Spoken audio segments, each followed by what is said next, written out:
ছিলাম সামনের একটু দোকানে, দোকান থেকে আসার সময় নিয়ে এলাম এই এত বড় ফুলকপিটা, দেখতে পাচ্ছ? এটা আমার 4 দিন 5 দিন লাগবে শেষ করতে, তাও নিয়ে এলাম। আমার ফুলকপি খাওয়া বারণ, জানো তো, তাও নিলাম। অনেক দিন ফুলকপি ভাজা খাইনি, আমার ফুলকপি ভাজা ঘি দিয়ে ভাত দিয়ে খেতে দারুণ লাগে। আর নিয়ে এসেছি ধনেপাতা, ধনেপাতা বাটা, জানোই তোমরা প্রিয় জিনিস, বেগুন আর কড়াইশুঁটি, এই নিয়ে চলে এলাম। Good morning. সকাল সকাল চা বসিয়ে দিয়েছি, চা করে খেয়ে তারপরে অন্য অন্য কাজগুলো করব। তো চলো আগে চাটা খেয়ে নিই, তারপর আবার ফিরে আসি তোমাদের কাছে। আর চা করতে করতেই আমার একটা কথা মনে পড়লো, যে আজকে রান্না, উফ বাবারে বাবা, রান্নাটা যে কি করব, এই যে কি ঝকমারি কাজ, বাপরে বাপ, আমি জানি না। তো ভাবছি চা খেতে খেতে একটু পাউরুটিটাও সেঁকে নিই, জলটা ফুটতে ফুটতে। তো 3 পিস পাউরুটি ছিল, তো সেইগুলোকে একদম সেঁকে নিলাম গরম গরম। আর পাউরুটি আর চাটা খাবো। Good morning. সকাল সকাল চলে এসেছি একদম ডাইনিং টেবিলে। কি করতে এসেছি? চা নিয়ে বসেছি, আর এই যে পাউরুটি। তো চা আর পাউরুটিটা খেয়ে নিই। ঘুম থেকে উঠেছি বেশ কিছুক্ষণ আগে, বিছানা তোলা হয়ে গেছে। আর জানলা খুলিনি, আজকে এত হাওয়া দিচ্ছে না, তোমাদেরকে কি বলবো। ওই যে দেখো, ওই ঘরে ওই যে জানলা বন্ধ। জানলা খুলিনি কারণ এত হাওয়া দিচ্ছে, আর কাঁচের জানলা, ফটাস ফটাস করে পড়বে, বাবা দৌড়াদৌড়ি করতে পারি না আর আমি। তো যাই হোক, ওই জন্য আর জানলা খুলিনি। ঠান্ডা হাওয়া দিচ্ছে, আর ওই ঘরে তো থাকবো না, থাকবো এই ঘরে। এই ঘরের জানলা আরও বিরক্তিকর, কারণ উত্তর দিকের জানলা, পশ্চিম দিকের জানলা, বুঝতেই পারছো, দুটো দিয়েই সমান পরিমাণে হাওয়া ঢুকছে। শুধু বারান্দার ব্যালকনির দরজাটা খুলে রেখেছি। তো চলো চা নিয়ে বসে পড়েছি। এবার একটু বাসি ঘর ঝাড় দেওয়া হয়ে গেছে। ওই ঝাড় দেওয়া মোছাটা না সবসময় রোজ রোজ দেখাতে ইচ্ছা করে না, যদিও ঝাড় দিয়েছি, এখনও মুছিনি। আজকে তো মুছতেই হবে, কারণ কালকে মুছিনি, আজকে আবার শনিবার, মুছতে হবে। তো ভাবছি যে কি রান্না করবো, রে বাবারে বাবা, বড় চিন্তার ব্যাপার রান্নাটা, বুঝেছো তো। রান্না তো করতেই হবে, তাই জন্য এই যে সকাল সকাল এইটা নিয়ে বসেছি। এটা একটুখানি কাটবো, জাস্ট ভাজা করব, আর কিচ্ছু করবো না। না হলে একটু সর্ষে বাটা দিয়ে করব। তো ভাবছি সর্ষে দিয়েই করি, অনেক দিন খাওয়া হয় না। আর একটু ঠান্ডা লাগছে, জানো তো, এত হাওয়া দিচ্ছে না, ভালোই ঠান্ডা লাগছে। চুল টুলগুলো আজকে একটু শ্যাম্পু করব, কালকেও শ্যাম্পু করা হয়নি, আজকে শ্যাম্পু করতেই হবে। চুল পুরো জটা জটা হয়ে গেছে, জানো না আমার কী অবস্থা। ওই জন্য চুলটা একটু শ্যাম্পু করবো, আজকে অনেক কাজ। তো চলো তার আগে তোমাদেরকে একটু চা দিয়ে চাটা খেয়ে নিই। নাও নাও নাও নাও নাও আমার সোনারা, আমার সোনারা, খাও খাও খাও খাও খাও আমার সোনারা, খাও। তো চলো, এবার তোমাদেরকে দেওয়া হয়ে গেছে, সোনাদেরকে দেওয়া হয়ে গেছে, এবার সোমা খাক। সোনা তো অনেক খেলো, এবার সোমা খাক। ফুলকপি ভাজা আর সর্ষে বাটা দিয়ে ফুলকপি, এই আমার আজকের মেনু। বেগুন আছে, কিন্তু বেগুন আজকে খাওয়ার দরকার নেই, পারলে রাত্রিবেলা পোড়া করবো, পোড়া বেগুন পোড়া দিয়ে খাবো। আজকে আবার ঘর মুছতে হবে।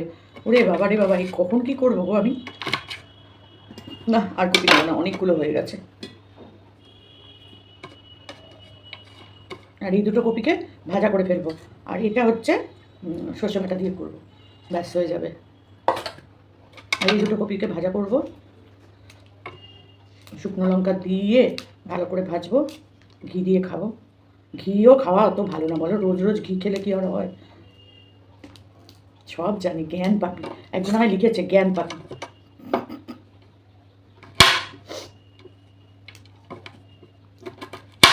এই এটা তো আমাদের হচ্ছিস কিসের জন্য বলো, তাই এ কি। তো এগুলোকে ভাজা করে ফেলবো, করে খাবো। তারপর দেখা গেলো শুধু ফুলকপি ভাজা দিয়েই খাচ্ছি, তরকারি আর হয়নি। বিচিত্র নেই গো, হতেও পারে, কিন্তু তোমরা কিছু মনে করো না। তো রান্নাঘরে চলে এসেছি, কাটাকুটি কমপ্লিট করে। আর এইটা এখন একটু গরম জলে ভাপিয়ে নেব। এই যে গরম জল বসিয়ে দিয়েছিলাম ওই পাশে, আর এই যে কপিগুলো ধুয়ে নিয়ে জলের মধ্যে বসিয়ে দিলাম, কারণ একটুখানি ভাপিয়ে না নিলে বাবা যদি পোকামোকা থেকে থাকে বা কিছু, সেই জন্য একটুখানি ভাপিয়ে নিলাম। আর এই পাশের দিকে একটু ভাজাটা বসিয়ে দেবো, ঝটপট রান্নাটা সেরে ফেলি। আর এই দিকে দেখো আমি বসিয়ে দিয়েছি এই যে অল্প একটুখানি কপি ভাজা, কারণ আমি ওই কপি দিয়েই খাবো আজকে, এর বেশি খাবো না, অন্য কিছু করব না। তাই জন্য এই যে অল্প একটু কপি ভাজা করে নিলাম, এক বেলার মতন করেছি, কারণ রাত্রিবেলা আমি এই ভাত খাবো না আজকে। তো সেই কারণে একটু অল্প অল্প করেই করে নিয়েছি। আর রাত্রিবেলা খাবো বেগুন পোড়া আর রুটি, কারণ বেগুন পোড়া শীতকাল চলে গেলে আর খেতে ইচ্ছা করবে না, যাই বলো তাই বলো। বড় একটা বেগুন নিয়ে এসেছি, সেই বেগুন দিয়ে ভাজা করব, এই ভাজা বলছি, ওই পোড়া করব। আর এইদিকে বসিয়ে দিয়েছি কপি ভাজা। কপি ভাজা হয়ে যাওয়ার পর আমি বসিয়ে দিলাম এদিকে ওই কপির মানে যেটা সর্ষে বাটা দিয়ে করবো। ওই দেখো সর্ষেটাও বেটে নিয়েছি। খুব একটা বেশি সর্ষে তো লাগবে না, অল্প করেই সর্ষে বেটেছি, তাও যা দিয়েছি তাও অনেকটাই হয়ে গেছে, বুঝতে পারছো তো? মানে আমি কি বলবো, আর আমার কোনো সময় কম আমি করতে পারি না জানো। এই সর্ষে বাটাটাই আবার আমাকে খানিকটা রেখে দিতে হবে, কারণ এতটা সর্ষে আমার লাগবে না। তো কপিটাকে একটু লাল লাল করে ভেজে নেব, আর আমি একটু লাল লাল করে না ভেজে খেতে পারি না, বুঝতেই পারছো। তো একটু লাল লাল করে ভাজবো, ভেজে তারপরে সর্ষেটা দেবো। দিলাম গুঁড়ো লঙ্কা, একটু বেশি করেই দিচ্ছি, কারণ একটু ঝাল ঝাল না হলে আমার আবার ভালো লাগে না। আর সর্ষেটার সাথেও বেটেছিলাম কিন্তু অনেকগুলো লঙ্কা, জানি না ওটা কি ঝাল হবে না হবে। আর একটু হলুদ দিয়ে দিলাম, দিয়ে এবার এটাকে একটু ভালো করে নাড়াচাড়া। আর সেদ্ধ তো যেহেতু কপিটাকে আগে আমি একটু ভাপিয়ে নিয়েছি, সেই জন্য খুব একটা বেশিক্ষণ রান্না করতে লাগবে না। এই ভাজতে আর কষতেই যেটুকু টাইম থাকবে, বুঝেছো। প্রথমে ভাবলাম কি এইরকম করেই একটু টমেটো ফমেটো দিয়ে এরকম করেই রসা রসা মতন করে নামিয়ে দিই। তারপর বললাম না, সর্ষেটা বেটেছি, সর্ষে দিয়েই করি, অনেক দিন সর্ষে দিয়ে খাই না। আর যেহেতু ফুলকপি খাওয়া বারণ বলে আমিও না, কিন্তু আজকে আমার সর্ষে দিয়েই খেতে ইচ্ছা করেছে, যেহেতু সর্ষে দিয়েই খাবো। তো আমার তো দেখে মনে হচ্ছে মারাত্মক ঝাল হবে, তো সেই জন্য ভাবছি একটুখানি চিনি দিয়ে নিই। তো চিনির কৌটোটা নিয়ে আসতে গেছি, এই যে দেখো চিনি দিয়ে দিলাম একটু। তাও চিনি দিলেও বেশ কালারটা ভালোই হয়। তো এই চিন্তা করতে করতে, আর সর্ষে বাটার কালার জানোই তো, যেরকমই হোক না কেন সর্ষে বাটার কালার অন্য রকমই হয়, কিন্তু তবুও একটু লাল লাল হলে যেন দেখতেও ভালো লাগে, খেতেও ভালো লাগে। মানে শ্বশুরমশাইয়ের খাওয়ার ইয়েটা আমি পেয়েছি, বুঝলে। একটু লাল লাল রং না হলে আমার শ্বশুরমশাইয়েরও খেতে ভালো লাগতো না। তো যাই হোক, বেশ ভালো মতনই ভাজাটা হয়ে এসেছে আমার। তারপর দেখি, পরপর দেখতে থাকো আমি কি করছি। তো এবার সর্ষে বাটাটা দিয়ে দিলাম, খুব বেশি দিইনি, কারণ তেতো হয়ে যাবে বাবা, এইটুকুনি তো কপি। আর যতটা আমি বেটেছি ততটা যদি দিই তাহলে তো আর খেতেই পারবো না, বাপরে বাপ। ওই জন্য অল্প করে সর্ষে দিলাম। আর কপির মধ্যে বেশি সর্ষে দিলে না একদম তেতো তেতো তেতো তো লাগবে। তো সেই জন্য, আর লঙ্কা তো প্রচুর দিয়েছি, জানি না খাওয়ার সময় আমার কি হবে। আর ঢাকনাটা একটু ধুয়ে এর ভেতর একটু জল দিয়ে দেবো, ব্যাস, আর কিচ্ছু করার দরকার নেই, সব কমপ্লিট। তো যাই হোক, এবার তোমাদেরকে নুন দেওয়ার জায়গাটা কিন্তু দেখাতে ভুলে গেছিলাম। তো ওই সময় একটুখানি অফ করেছিলাম, কারণ ফোন এসেছিলো। তো নুনটা দেওয়া হয়ে গেছে পরিমাণ মতন। তো দেখো এটা আমি দিয়ে দিলাম, এবার একটু জল, আর এইটা পুরো একদম শুকিয়ে মানে মাখা মাখা হয়ে যাবে। তো চলো, এটা হয়ে গেলে তারপর আবার ফিরে আসি। তো এটা একদম টেনে গেছে, এবার দেখো টেনে যাওয়ার পর আমি তুলে নিলাম বাটিতে, আমার রান্নাটা কমপ্লিট। আর এইবার এটা বাটিতে তুলে রেখে এই কটা বাসন টাসন আছে, মানে যেগুলো রান্নার বাসন, এইগুলোকে একটু কলতলায় রেখে দিয়ে বসিয়ে দেবো ভাত। আর ভাতটা বসিয়ে দিয়ে যাব হচ্ছে ঘর মুছতে। ঘরটার মুছে স্নান করে এসে একদম খেয়ে নেবো চটপট করে। তো এবার আমি ভাত বসিয়ে চলে গেছিলাম ফোন দেখতে, মানে ভিডিও করতে দেখতে। মানে হঠাৎ দেখি পোড়া গন্ধ, বুঝতে পারছো? বুঝতে পারছো গ্যাসের অবস্থাটা? এই যে ভাত পুরো পুড়ে গেছে তলার থেকে, পুরো কালো। আর ওই দেখো বাটি, এটা এখনও আমার মাজা হয়নি, এই দেখো বাটির অবস্থা। জল দিয়ে তাড়াতাড়ি করে নামিয়ে দিয়েছি, আর পুরো ভাত একদম পোড়া গন্ধ। কি করব বলো, এই দেখো এতগুলো ভাত আমি তুলে রেখে দিয়েছি, হয়ে এসেছিলো, আর একটু হলেই হয়ে যেত, চড়বড়িয়ে ফুটে কালো হয়ে গেছে। আর দেখো এতটা ভাত ফেলতে কষ্ট লাগে না বলো? তো যাই হোক, এটা নিচে নামবো যখন একটু কুকুর টুকুরদের দিয়ে দেবো, খেয়ে নেবে, ফেলে দেবো নষ্ট হবে, খেয়ে নি ওরা। তো আবার আমাকে এদিকে ভাত বসাতে হয়েছে, কারণ খেতে তো হবে বলো। আবার এদিকে চাল টাল ধুয়ে ভাত বসিয়ে দিলাম, তারপর খেয়ে দিয়ে রেস্ট নেব। এই যে দেখতে বসেছি টক টু মি, দারুণ দারুণ ভূতের বই। গুড মর্নিং বন্ধুরা, চলে এসেছি সকাল সকাল। আর দেখো, কালকে বলেছিলাম যে আমার সকালবেলায় প্রোগ্রাম আছে, বেরিয়ে যেতে হবে। তো এই যে আমার ড্রেস, এটা হচ্ছে আমাদের ওখানকার ড্রেস। তো এটা কোনো প্রোগ্রাম হলে তখনই আমরা পরি। তো এই আজকে এই যে আমার আই কার্ড, এটা উল্টো করেই রেখেছি, যেহেতু এখানে নাম টাম সব আছে, সেই জন্য উল্টো করে রেখেছি। আর এইটা আমার শাড়ি। তো ড্রেসটা পরেই এখন যাবো, দাঁড়াও, এদিকটা হচ্ছে অন্ধকার। হ্যাঁ চলো, এই দিকে চলে এসেছি। হ্যাঁ, এই যে দেখতে পাচ্ছ? দাঁড়াও কীভাবে দেখাই বলো তো, আয়নাতে দেখাই, দাঁড়াও। এই যে এবার দেখো, আয়নাতে দেখাচ্ছি।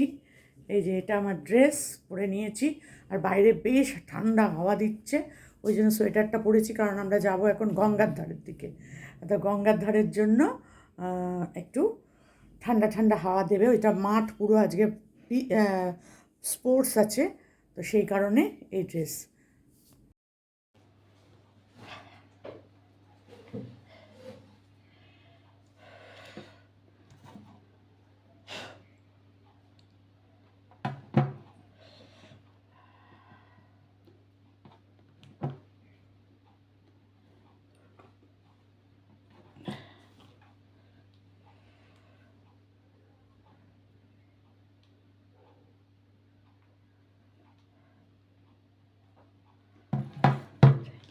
খুলছে না। তো চলে এসেছি খাবার দাবার নিয়ে, আর আজকে অনেকটা বেলাতেই বসতে হলো। আর আজকে আবার আমার কপালে বিরিয়ানি, কি করব বলো। আজকে আমাদের স্পোর্টস ছিল, এনজিও থেকে স্পোর্টস ছিল, তোমাদের তো সবাইকে বলেছি। আজকে হচ্ছে রবিবার, তো সকালবেলা খাবারও টাইম পাইনি, 9:30টার মধ্যে ওখানে গিয়ে পৌঁছাতে হয়েছে। আর অত রাত্রি করে শুই জানোই, দেরি করে উঠতে হয়। অ্যালার্ম বেজেছে, তারপরেও আবার একটুখানি শুয়ে থাকতে থাকতে বেজে গেছে 8:10-15। তো 8:15ই ধরে নাও। উঠে কোনো রকমে ব্রাশ ফ্রাশ করে একটু ফ্রেশ ট্রেশ হয়ে নিয়েই তোমার ওষুধ খেয়েছি। এবার ওষুধটা খেলে কি হয়, 1 ঘন্টা কিচ্ছু খাওয়া যায় না। তোমার ইয়ের ওষুধটা কি বলে, থাইরয়েডের ওষুধটা খেয়ে 1 ঘন্টা কিছু খাওয়া যায় না। এবার 1 ঘন্টা যদি আমি না খেয়ে মানে মানে বসে থাকি, তাহলে কিন্তু আমার আবার ওখানে যেতে দেরি হয়ে যাবে। ওখানে গিয়ে সমস্ত কিছু করতে হবে, চুন দেওয়া, এই করা, লাইন কাটা, বাচ্চাদেরকে এই করা, কিন্তু সব ভিডিওগুলো আমাদের ওখানে তুলতে দেয় না। প্রথমে এটা আমাদের গ্রুপে শেয়ার হয়, তারপর আমরা ওখান থেকে নিয়ে তারপর দিতে পারি। তো তোমাদের সাথে আমি শেয়ার করব, তবে আজকে নয়, 2-1 দিন বাদে করব। তো দেখো ওখান থেকে আজকে আমাদের বিরিয়ানি দিয়েছে, আর এই হচ্ছে শশা চিকেন বিরিয়ানি দিয়েছে, কিন্তু একটু ঠান্ডা হয়ে গেছে। আর আমার মাইক্রো ওভেন নেই, তো আর এখন গরম করতেও পারছি না, ঝটপট করে যতটা পারবো খাবো। আর কী করবো, এতটা তো মনে হচ্ছে খেতে পারবো না। তো সকাল থেকে আমার কিছুই খাওয়া হয়নি, ওখানে গিয়ে একটা বাবুজি কেক খেয়েছিলাম, আর একটা চা খেয়েছিলাম। চা একটা বিস্কুট ওখান থেকেই দিয়েছিল, আর কেকটা আমি নিজে কিনে নিয়ে মানে ওখানেই যাওয়ার আগে খেয়ে নিয়েছিলাম, ব্যাস। এই হচ্ছে খাওয়া এতক্ষণ পর্যন্ত। আর এখন বাজে 3:15। এই ঢুকে জামা কাপড় ছেড়ে হাত পা মুখ ধুয়ে বিরিয়ানিটা নিয়ে তোমাদের সামনে চলে এলাম।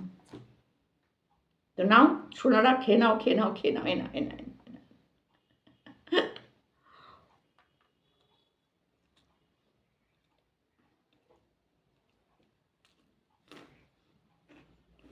গরম গরম থাকলে একটা হয়, ঠান্ডা হয়ে গেলে ভালো লাগে বলো।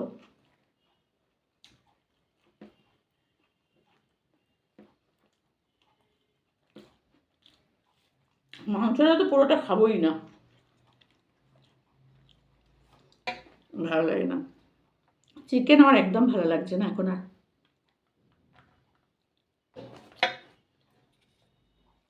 আমার তেঁতুলের আচার কিনে নিয়ে এসেছিলাম, অনেকদিন খাই না, এটার সাথে কাজে।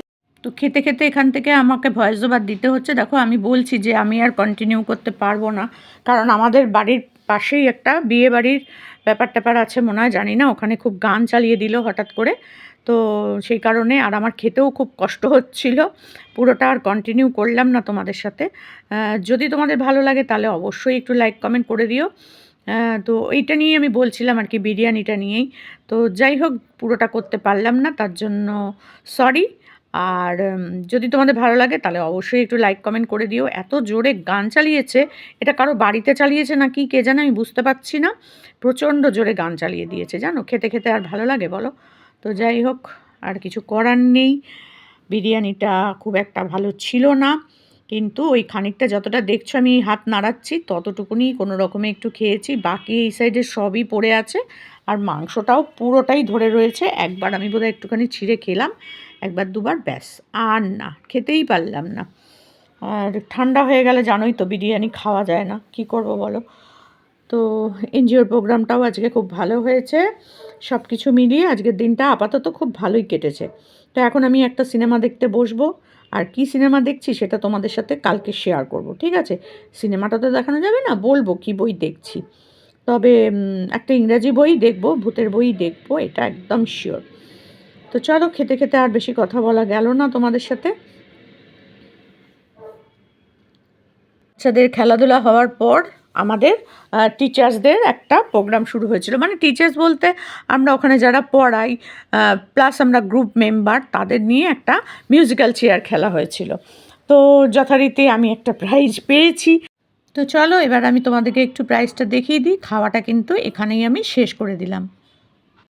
খাওয়া দাওয়াটা সেরে, কারণ মানে পুরোটা খেতে পারলাম না গো, শরীরটা ভালো লাগছিল না, আর প্রচণ্ড পায়ের যন্ত্রণা হচ্ছিল। তো তোমাদের তো বললামই যে খাওয়াটা আমি এখানেই শেষ করে দিলাম, কারণ আমি আর তারপরে খাইনি। তো এখন এসে জামা কাপড় তো ছেড়ে ছুড়ে রেখে দিয়েছি, আর বাসন টাসন সব মেজে রান্নাঘর পরিষ্কার করে তোমাদের কাছে চলে এলাম। আর দেখো আমি কি গিফট পেয়েছি। আমি মিউজিক্যাল চেয়ারে সেকেন্ড হয়েছি, তো সেটা হচ্ছে এই যে এই গিফট পেয়েছি, এই যে। পরে আমি তোমাদের কাছে ভিডিওটাও দেব, যে আমাদের মিউজিক্যাল চেয়ারের যে ভিডিওটা থাকবে সেই ভিডিওটা আমি তোমাদের সাথে শেয়ার করব। তো চলো তোমাদের সাথে খুলে দেখাই কফি মগটা। আর যে ফার্স্ট হয়েছে সে একটা টিফিন বক্স পেয়েছে, ওই যে গরম রাখে যে টিফিন বক্সগুলো, ছোটোই, ওই একজনের টিফিনের মতন ছোট্ট। আর আমার কফি মগটা খুব সুন্দর হয়েছে, দেখো এইটা পেয়েছি আমি। কেমন হয়েছে বলো? ভালো হয়েছে না? সুন্দর কাজটা, মানে এটা খুব সুন্দর, বোরোসিলের, খুব সুন্দর, খুবই সুন্দর। এই যে এই কোম্পানি, এটা আমি পেয়েছি। কেমন লাগলো বলো, অবশ্যই বলো। কারণ দেখো অতজনের মধ্যে থেকে খেলে আমি হয়েছি, তো একটা থ্যাংক ইউ তো বলতেই হয়, তাই না? তো তোমরা আমার ভিডিওটা দেখো, যদি ভালো লাগে তাহলে অবশ্যই লাইক কমেন্ট করে দিও। আর আমার শরীরটা খুব টায়ার্ড লাগছে, তার কারণ হচ্ছে ওই যে বললাম কালকে মাথায় এইটা দেওয়ার পর থেকেই তো আমার মাথার মধ্যে সব শুরু হয়ে যায়। এমনিই মাথার রোগ, বুঝতেই তো পারো, বুড়ি মানুষ, তারপরে মাথায় এটা লাগালে না ভীষণ পরিমাণে মানে ভেতরে গুড়ি গুড়ি গুড়ি গুড়ি বেরিয়ে যায়। তো তাও এবারে অনেকটা কম বেরিয়েছে, কিন্তু তাও হলেও খুব অস্বস্তি হয়। প্লাস এই যে এই জায়গাগুলোতে না একটু একটু একটু করে র্যাশ বেরিয়ে যায়। তো সেটা হয়েছে, তার জন্য না আমি যাবো বলে ওখানে, যাতে বেশি ব্যথা ট্যাথা না হয়, আমি দুটো ওষুধ খেয়ে ফেলেছি। যেখানে আমার একটা খাওয়ার কথা, খুব কড়া ডোজের ওষুধ, আমি সেটা দুটো খেয়ে ফেলেছি। তার জন্য আমার শরীরটা একটুখানি টায়ার্ড হয়ে গেছে। তো সেই জন্য আর ভিডিওটা বড় করলাম না। যদি তোমাদের ভালো লাগে তাহলে অবশ্যই অবশ্যই লাইক কমেন্ট করে দিও। আর এই যে আমার প্রাইজ কেমন হয়েছে একটু বললো, একটু বললো, দেখে দেখে চলে যেও না।